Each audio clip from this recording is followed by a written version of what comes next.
You're saying that right up front. So you're not even trying to do the impossible. You're just making sure you have certain set of criterias that you get the best result. You focus on those folks. Yeah, the fact is it looks like what Interesting. we're doing sometimes looks miraculous, and of course it's not at Yeah. all, because all we're doing is getting the body to do what it does best, and that's heal itself when you get out of the way. We actually don't do anything when you think about it other than carefully select and monitor patients to go through this very natural process. And what's interesting, and what I've learned in response to your question, is that the people that respond the best to fasting are the patients that have problems that were brought about by dietary excess. So, when you think about it, it's not shocking that conditions like obesity and cardiovascular disease, including high blood pressure, type 2 diabetes, autoimmune diseases, and conditions like lymphoma, these conditions we know from experience are made worse by poor dietary choices. It's not shocking that they would get well faster with fasting than they would perhaps in other circumstances, because the reason they're sick to begin with is because they haven't taken the ability to control what they're putting in their mouth, and they're developing diseases of dietary excess. These diseases used to be called the diseases of kings because it was the wealthy elite kings that used to get these conditions. Now they've become ubiquitous because even poor people in our modern world are living as only kings used to live in the past, that is, eating highly concentrated, highly refined foods. What do you mean by these diseases are named after kings? Can you name a Well, in few? other words, for example, cardiovascular disease and high blood pressure used to be very rare. The only people that used to develop cardiovascular disease, coronary artery disease, were the wealthy elite that could afford to eat like we all eat today. In the world of our ancient ancestors, getting enough to eat and not getting eaten was the imperative of life. In fact, most humans, according to anthropologists, never lived to reproduce. They never passed on their genes. It was only the rare people that survived long enough to pass on those genes, and those were our ancestors. The people that didn't make it were, what we call losers. They're not your ancestors. Your ancestors are the winners. We're the end result of 1,000 generations of successful survival and reproduction. We're the piece de resistance.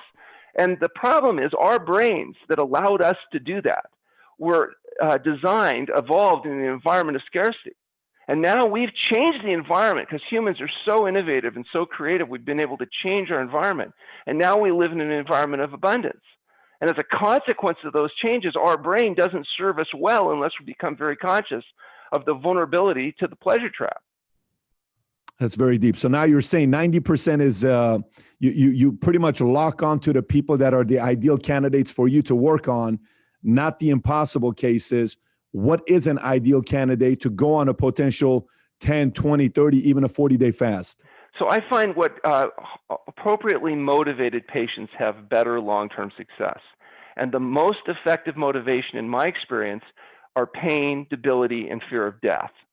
So we tend to see a lot of people that are they call us True North Health Center, the last resort, because many of the people, they've tried all the pills and potions, powders, the surgeries, all the magic bullets, all the easy fixes, and now they have to get down and dirty and do the hard work. And it is really difficult to live healthy in our society today because the society is designed to give you what you want, not necessarily what you need.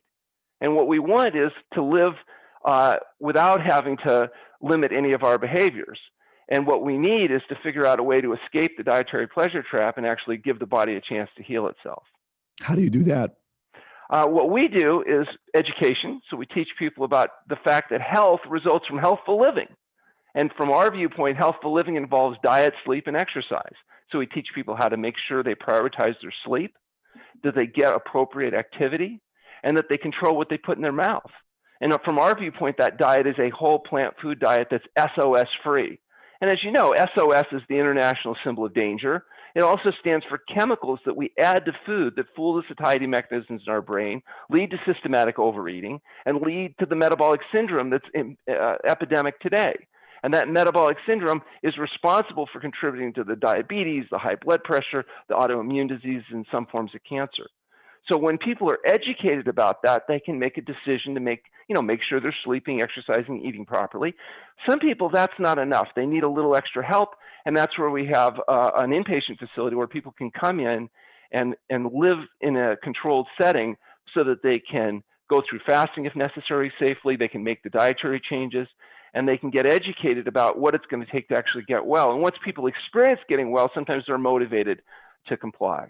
What does O stand for in SOS?